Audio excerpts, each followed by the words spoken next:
ಇವತ್ತು ಕೋಲಾರ ಜಿಲ್ಲೆಯಲ್ಲಿ ಉದ್ಘಾಟನೆ ಇವತ್ತಾಗಿತ್ತು.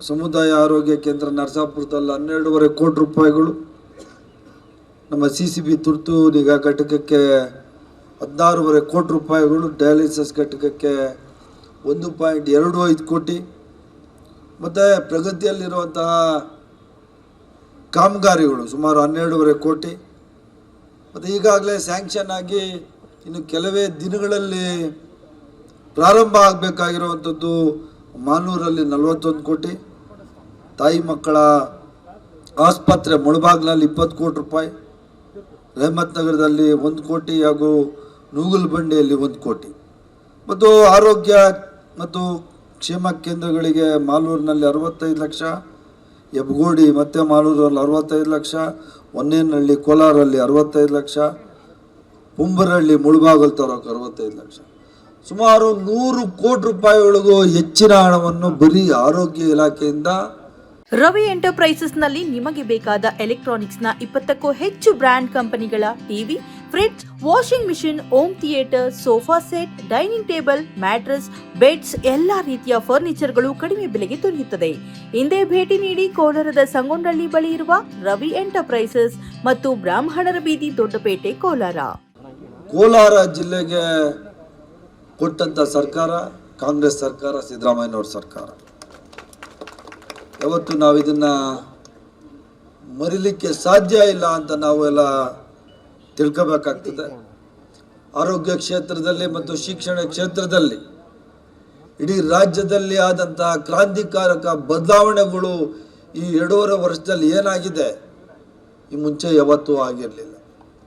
ಇವತ್ತು ವಿರೋಧ ಪಕ್ಷದವರು ಬರೀ ವಿರೋಧ ಮಾಡಲಿಕ್ಕೆ ಸರ್ಕಾರದಲ್ಲಿ ಹಣ ಇಲ್ಲ ಅಂತ ಹೇಳಿ ಸುಳ್ಳು ಮಾತುಗಳನ್ನು ಹೇಳ್ತಾರೆ. ಸುಳ್ಳು ಮಾತುಗಳು ಹೇಳಿದರೆ ಬರೀ ಆರೋಗ್ಯ ಇಲಾಖೆಯಿಂದ ಬರೀ ಒಂದು ಜಿಲ್ಲೆಗೆ 100 ಕೋಟಿ ರೂಪಾಯಿಗಳನ್ನ ಕೊಡಲಿಕ್ಕೆ ಸಾಧ್ಯ ಆಗ್ತದೆ ಅಂತ ಹೇಳಿ ನೀವೇನೇ ಯೋಚನೆ ಮಾಡಬೇಕು. ಇವತ್ತು ಬರೀ ಕೋಲಾರ ತಾಲೂಕಿಗೆ ಸುಮಾರು 1,500 ಕೋಟಿ ರೂಪಾಯಿಗಳನ್ನು ಬರೀ ಈ 2 ವರ್ಷದಲ್ಲಿ ಕೊಟ್ಟಂಥ ಸರ್ಕಾರ ಕಾಂಗ್ರೆಸ್ ಸರ್ಕಾರ, ಸಿದ್ದರಾಮಯ್ಯನವ್ರ ಸರ್ಕಾರ. ದಿನೇಶ್ ಗುಂಡೂರಾವ್ ಸಾಹೇಬರು ಹೇಳ್ತಾ ಇದ್ರು, ಈ ರಾಜ್ಯದಲ್ಲಿ ಅತಿ ಹೆಚ್ಚು ಅನುದಾನವನ್ನು ತೆಗೆದುಕೊಂಡಂಥ ಕೆಲವೇ ಜಿಲ್ಲೆಗಳಲ್ಲಿ ಕೋಲಾರ ಜಿಲ್ಲೆ ಸಹ ಒಂದು. ಮತ್ತು ಮಾಲೂರಿಗೆ ಸುಮಾರು 2,500 ಕೋಟಿ, ಕೋಲಾರಕ್ಕೆ 1,500 ಕೋಟಿ, ಬೇರೆ ಬೇರೆ 1,000 ಕೋಟಿ ಕಮ್ಮಿ ಯಾವ ತಾಲೂಕು ಇಲ್ಲ ಸರ್. ಹೆಚ್ಚು ಕಡಿಮೆ 10,000 ಕೋಟಿ ರೂಪಾಯಿಗಳು ಅಭಿವೃದ್ಧಿ ಕೆಲಸಕ್ಕೆ ಈ 2 ವರ್ಷಗಳಲ್ಲಿ ಕೊಟ್ಟಂಥ ಸರ್ಕಾರ ನಮ್ಮ ಸರ್ಕಾರ. ಮತ್ತು ಬಹಳಷ್ಟು ಜನ ಸರ್ಕಾರದಲ್ಲಿ ದುಡ್ಡಿಲ್ಲ ಅಂತ ಹೇಳ್ತಾರೆ. ದುಡ್ಡಿಲ್ಲ ಅಂತ ಹೇಳಿದ್ರೆ ಬರೀ ದುಡ್ಡೇ ಇಲ್ಲ ಅಂದಿದ್ರೆ ಈ ಅಭಿವೃದ್ಧಿ ಕೆಲಸಗಳು ಹೇಗೆ ಮಾಡಲಿಕ್ಕಾಗ್ತದೆ ಅಂತ ನೀವೇ ಸಾರ್ವಜನಿಕರು ತೀರ್ಮಾನ ಮಾಡಬೇಕು. ಸರ್ಕಾರದ 5 ಮಹತ್ವಾಕಾಂಕ್ಷಿ ಯೋಜನೆಗಳಿಗೆ ಸುಮಾರು ವರ್ಷಕ್ಕೆ 55,000 ಕೋಟಿ ರೂಪಾಯಿಗಳನ್ನು ಕೊಟ್ಟಂಥ ಸರ್ಕಾರ ಕಾಂಗ್ರೆಸ್ ಸರ್ಕಾರ. ನಿಮಗೇನೆ ಗೊತ್ತು, ಇವತ್ತು ಇಡೀ ರಾಜ್ಯದ ಎಲ್ಲ ಹೆಣ್ಮಕ್ಳು ಫ್ರೀಯಾಗಿ ಬಸ್ಸಲ್ಲಿ ಓಡಾಡುವಂಥದ್ದು. 94%, ಕೋಲಾರದಲ್ಲೇ 94% ಜನ ಕರೆಂಟ್ ಬಿಲ್ ಕಟ್ತಾ ಇಲ್ಲ ಸರ್. ಇದಕ್ಕೆ ಎಷ್ಟು 1,000 ಕೋಟಿ ಆಗ್ತದೆ ಅಂತ ಹೇಳಿ ಲೆಕ್ಕನೇ ಸಿಗಲ್ಲ. ಮತ್ತು ಪ್ರತಿ ಮನೆ ಯಜಮಾನಿಗೆ 2,000 ರೂಪಾಯಿ. ಇಡೀ ರಾಜ್ಯದ ಸುಮಾರು 1,35,00,000 ಹೆಣ್ಮಕ್ಳು ಒಂದು ತಿಂಗಳಿಗೆ 2,000 ರೂಪಾಯಿ ತಗೋತಾರೆ. ಮತ್ತು 5 kg ಅಕ್ಕಿ ಫ್ರೀ, 5 kg ಅಕ್ಕಿ ಹಣ ನಿಮ್ಮ ಖಾತೆಗೆ. ಈ ಎಲ್ಲ ಯೋಜನೆಗಳನ್ನು ಕೊಟ್ಟು ಈ ಥರ ಪ್ರತಿ ಜಿಲ್ಲೆಗೆ ಆವ್ರೇಜ್ 10,000 ಕೋಟಿ ರೂಪಾಯಿಗಳು ಕೊಡುವಂತಹ ಒಂದು ಕೆಲಸ ಇದೆಯಲ್ಲ, ಅದು ನಮ್ಮ ಸರ್ಕಾರ ಅಲ್ಲದೆ ಬೇರೆ ಯಾವುದೇ ಸರ್ಕಾರ ಮಾಡಲಿಕ್ಕೆ ಆಗ್ತಾ ಇರಲಿಲ್ಲ. ಯಾಕಂದರೆ ನಮ್ಮ ಸರ್ಕಾರದಲ್ಲಿ ಸೋರಿಕೆ ಇಲ್ಲ, ಲಂಚಾವತಾರ ಇಲ್ಲ. ಬೇರೆ ಸರ್ಕಾರಗಳಲ್ಲಿ ದುಡ್ಡುಗಳು ನೋಡ್ಕೊಂಡು ಸರ್ಕಾರಗಳ ಜನಗಳಿಗೆ ಆ ಯೋಜನೆಗಳು ತಲುಪ್ತಾನೆ ಇರಲಿಲ್ಲ. ಆದರೆ ಬಂದಂತಹ ಪ್ರತಿಯೊಂದು ರೂಪಾಯಿಯನ್ನು ಸಾರ್ವಜನಿಕರಿಗೆ, ಬಡವರಿಗೆ, ಮಧ್ಯಮ ವರ್ಗದವರಿಗೆ, ಸಮಾಜದಲ್ಲಿ ತುಳಿದಕ್ಕೆ ಒಳಪಟ್ಟಂತಹ ಜನಗಳಿಗೆ ಸಹಾಯ ಮಾಡೋದಷ್ಟೇ ನಮ್ಮ ಸರ್ಕಾರದ ಧ್ಯೇಯ ಆಗಿದೆ ಅಂತ ನಾನು ಈ ಸಂದರ್ಭದಲ್ಲಿ ಹೇಳಲಿಕ್ಕೆ ಬಯಸ್ತೇನೆ. ಮತ್ತು ಜರೂರಾಗಿ ಮಂಜುನು ನಮ್ಮ ಮನೇಲಿ ಬರ್ಕೊಟ್ಬಿಟ್ಟವ್ರೆ ಕೋಲಾರ ನಗರಕ್ಕೆ ಏನೇನು ನಾವು ಮಾಡಿದ್ದೀವಿ ಅಂತ. 1500 ಕೋಟಿ ಬಿಟ್ಟು ಸರ್ ಇದು ಬೇರೆ. APMCಗೆ 60.33 ಎಕರೆಗಳನ್ನು ಈಗಾಗಲೇ ಡೆಪ್ಟಿ ಕಮಿಷನರು ಇಲಾಖೆಗೆ APMC ಇಲಾಖೆಗೆ ಕೊಟ್ಟಾಗಿದೆ. ಸರ್ಕಾರದಲ್ಲಿ ಫೈಲ್ ಇದೆ. ಇನ್ನೊಂದು 30 ಎಕರೆ ಬರಬೇಕು. 100 ಎಕರೆ ಸ್ವತಂತ್ರ ಬಂದಾಗಿಂದ ಯಾರು ಕೊಡ್ಲಿಕ್ಕಾಗಿಲ್ಲ. ಅದಾದ ನಂತರ ಬಹಳಷ್ಟು ವರ್ಷಗಳಿಂದ ಅಂತರಗಂಗೆಯಿಂದ ಕೋಲಾರಮ್ಮನ ಕೆರೆಯವರೆಗೆ ಸ್ಟಾಮ್ ವಾಟರ್ ಡ್ರೈನ್ ಮಾಡಬೇಕಾಗಿತ್ತು.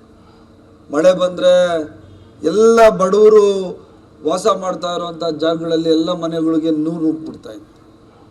ಅದನ್ನು ಇವತ್ತು 100 ಕೋಟಿ ರೂಪಾಯಿಗಳ ವೆಚ್ಚದಲ್ಲಿ ನಾವು ಸ್ಟಾಮ್ ವಾಟರ್ ಡ್ರೈನ್ನ ಇನ್ನು ಟೆಂಡರ್ ಕರೆದಾಗಿದೆ, ಫೈನಲೈಸ್ ಆಗಿದೆ. ಇನ್ನು 15 ದಿವಸಗಳಲ್ಲಿ ಕೋಲಾರ ಮಧ್ಯಭಾಗದಲ್ಲಿ ಅಂತರಗಂಗೆಯಿಂದ ಕೋಲಾರದವರ ಕೆರೆವರೆಗೆ 100 ಕೋಟಿ ರೂಪಾಯಿ ವೆಚ್ಚದಲ್ಲಿ ನಾವು ಈ ಸ್ಟಾಮ್ ವಾಟರ್ ಡ್ರೈನ್ನ ಕೆಲಸವನ್ನು ತಗೊಂಡು ಅದನ್ನು 1-1.5 ವರ್ಷ ಆಗ್ತದ ಮಂಜು, 1 ವರ್ಷದಲ್ಲೇ ಆ ಕಾಮಗಾರಿಯನ್ನು ಪೂರ್ತಿ ಮಾಡುವಂಥ ಕೆಲಸ ನಾವು ಮಾಡ್ತೀವಿ. ಅದಾದ ನಂತರ ಈಗಾಗಲೇ ಸನ್ಮಾನ್ಯ ಸಿದ್ದರಾಮಯ್ಯನವರು ಇಲ್ಲಿ ಬಂದಾಗ ಭಾಷಣದಲ್ಲಿ ಹೇಳಿದರು, ರಿಂಗ್ ರೋಡ್ಗೆ ಈಗಾಗಲೇ DPR ಮಾಡಲಿಕ್ಕೆ 3 ಕೋಟಿ ರೂಪಾಯಿ ಕೊಟ್ಟಿದ್ವಿ. DPR ಮಾಡಿ ಆ ಕೆಲಸವನ್ನು ಅತಿ ಜರೂರಾಗಿ ನಾವು ಮಾಡ್ತೀವಿ ಅಂತ ಹೇಳ್ತಾ ಇದ್ದೀನಿ.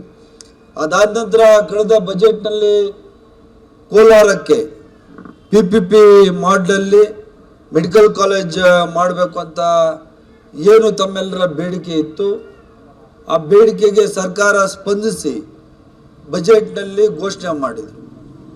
ಅದಾದ ನಂತರ ನಮ್ಮ ಸನ್ಮಾನ್ಯ ಮುಖ್ಯಮಂತ್ರಿಗಳಲ್ಲಿ ನಾನು ಮತ್ತು ಮಂಜು ಮತ್ತು ಈ ಜಿಲ್ಲೆಯ ಎಲ್ಲ ಜನಪ್ರತಿನಿಧಿಗಳು ಕೇಳ್ಕೊಂಡಾಗ PPP ಮಾಡಲಲ್ಲಿ ಸಾಧ್ಯ ಇಲ್ಲ ಅಂದವಾಗ ಸರ್ಕಾರದ ವತಿಯಿಂದಲೇ ಮೆಡಿಕಲ್ ಕಾಲೇಜನ್ನು ಈ ಬಜೆಟ್ನಲ್ಲಿ ಘೋಷಣೆ ಮಾಡ್ತೀವಿ ಅಂತೇಳಿ ಸನ್ಮಾನ್ಯ ಮುಖ್ಯಮಂತ್ರಿಗಳು ಹೇಳಿದ್ದಾರೆ.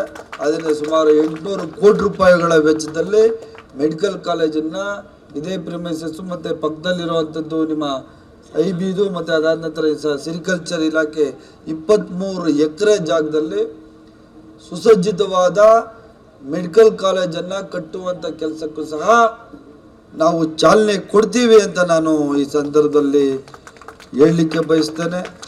ಬಹಳಷ್ಟು ಯೋಜನೆಗಳು ಇವತ್ತು ಸರ್ಕಾರದ ಬಳಿ ಇದೆ.